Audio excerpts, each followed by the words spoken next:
Good morning and welcome to Cheshire North West Reform UK TV.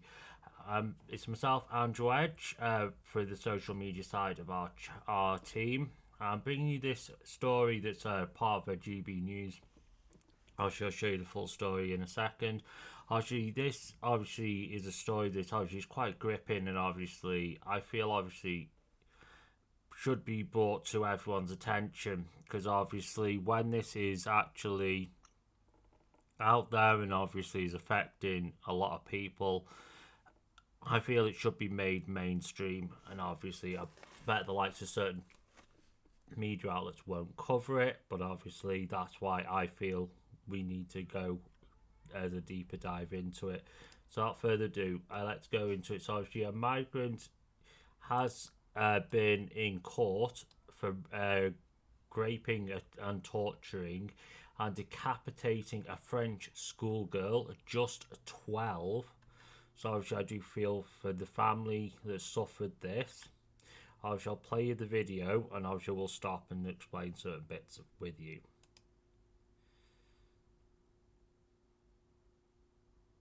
I think there is a worrying lack of transparency from the government as to how many asylum seeker sex offenders are in Britain. The Home Office or the Crown Prosecution Service don't keep a record of them, and I can't help but wonder if that's deliberate.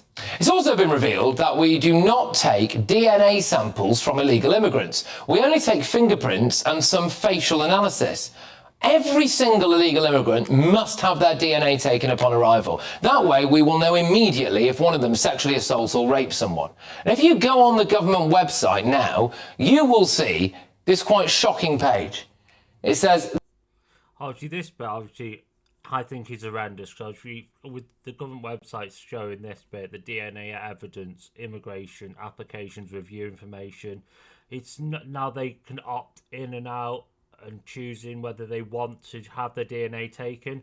So we're basically never going to know who or where they come from. It's becoming a bit of a joke, and they can appeal against things. I think it's horrendous. This information is for anyone who thinks that their immigration case may have been influenced by an inappropriate demand for DNA testing. The provision of DNA evidence in immigration cases should always be voluntary and never mandatory. A helpline... Yeah, it shouldn't be. It should be that we have to take it, because we need to know who's coming into this country, because we need to know A, if they're a terrorist, A, if they've ever raped anyone in the past, and C, if there is anything they are wanted for across Europe, because obviously we need to know what we are taking in from, because when they're coming in on these dinghies, especially 125 at a time, we need to know.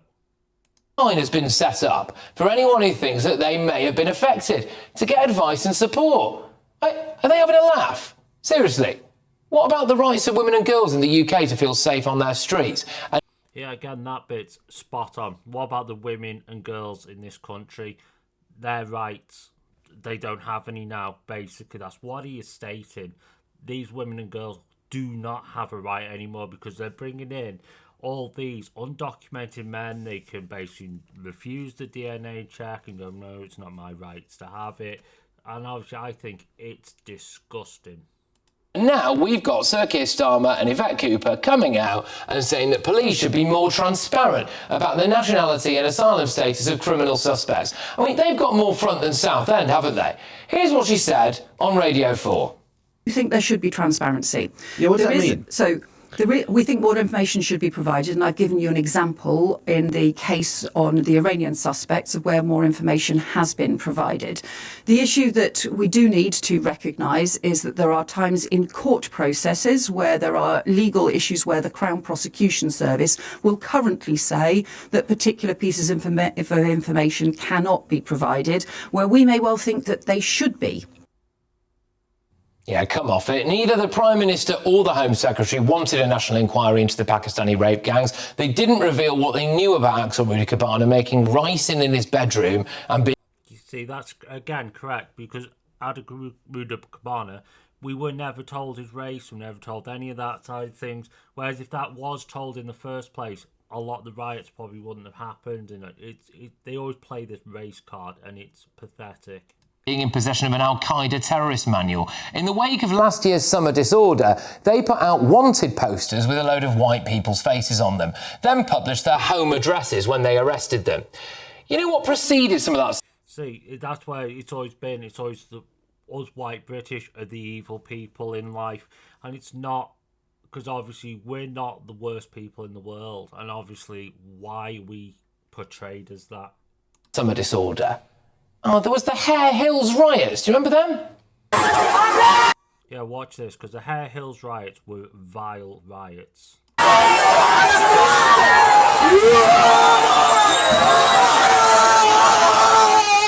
Yeah, tipping police cars. That was very nice of these people. And oh, and wait, look, not white British. So that was in July last year. Have we had a nationwide manhunt for those responsible? No, in fact, it was less than 24 hours ago that West Yorkshire Police put this tweet out. There you go. Gosh, would you have a look at that? There doesn't appear to be a white person in that photograph, maybe one, I think. I think we're more than a year on from those riots now, and I wonder why the police haven't been able to identify who any of those people are. Could it be that some of them are not here legally? Well, maybe. That bit I do agree with him, because obviously they probably are all undocumented males, and we don't know who they are. And obviously we need to actually find them. We're probably never going to, because they're probably fled and hidden in the country. That's the problem. Why we've got the wrong government in power, when you've got Labour everywhere, you've got an issue. You will never know. So, we've not been DNA testing illegals or keeping a record of how many of them rape and sexually assault women and girls, and police forces have been withholding information about the nationality and asylum status of criminal suspects. Some foreign nationals found guilty of all sorts of different crimes are barely being punished either. Could it be because of stuff like this? I think we've got a thing there. There you go. An Iranian national, Soros Amini, raped a 13-year-old schoolgirl in an alleyway. He was sentenced to just 7 years, of which he'll probably... See, so that's a very soft sentence. That's, again, what Reform UK do not stand for.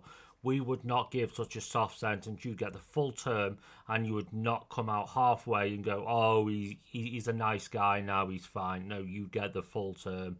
And obviously then you get deported afterwards, because obviously we don't stand for any of this, where you grape a girl 13, and I'm sorry, because all these left-leaning lawyers will come out and go, oh, it's natural where they come from. No, I'm sorry, that's just pathetic.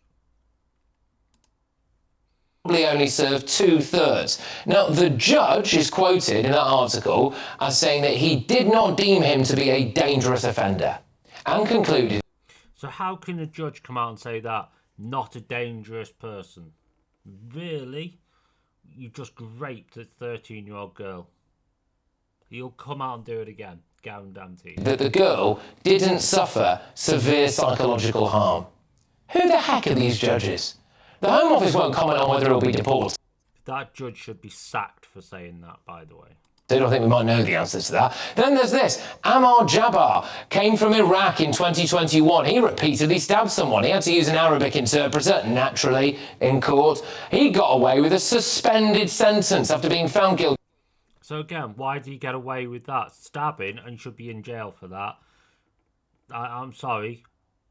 Stabbing should be a definite sentence for that. It's a joke arse. Of GBH without intent. The judge thought that his rehabilitation would be better served within the community.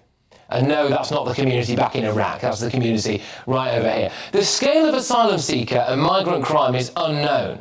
And then when they do get to court, they often get away with a slap on the wrist. Yeah, see, so it's a huge joke. But then obviously the other side of it is obviously France has been left in shock, which is the main bit of this story I wanted to bring you, as evidence detailing the brutal killing of the 12-year-old schoolgirl was brought to court. The Algerian Dahibia Ben Kirid, 27, stands accused of sexually assaulting, torturing and murdering Lola Davia in Paris on October 4, so not that long, or in 2022, so a few years back. So this is how long it took to get him to court, and so it should be straight away. the Assize Court, France's highest criminal court, heard that Benkid should have been deported from the country before she allegedly killed the child. No shit, Sherlock. Miss Benkid had been subject to deportation order in August 2022 after overstaying her student visa. Merely 2 months before Lola's death, the defendant, homeless and unemployed, had initially arrived in France 2013, aged 14.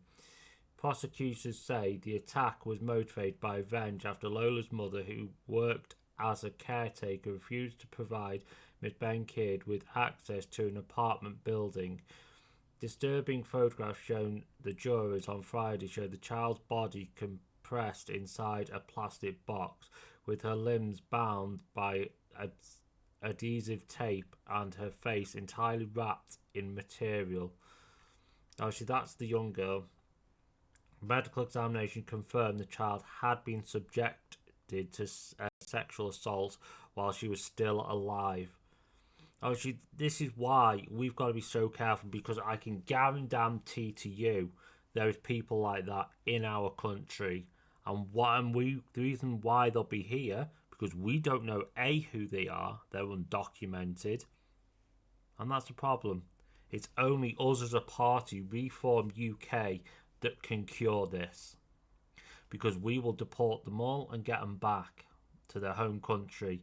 And you've got to have this attitude where it doesn't matter what happens to them back in their own country, and why we have to drop this ECHR, because they've got to go back, and it's about time they do, because we can't continue with this any longer. So obviously I wanted to bring you that story, because obviously it's about time we get this sorted. So again, thanks for watching this story, and I hope this can go a bit more viral than what it is, because we need to get it sorted. But thanks for watching. I'll catch you in the next one. Thank you. Goodbye.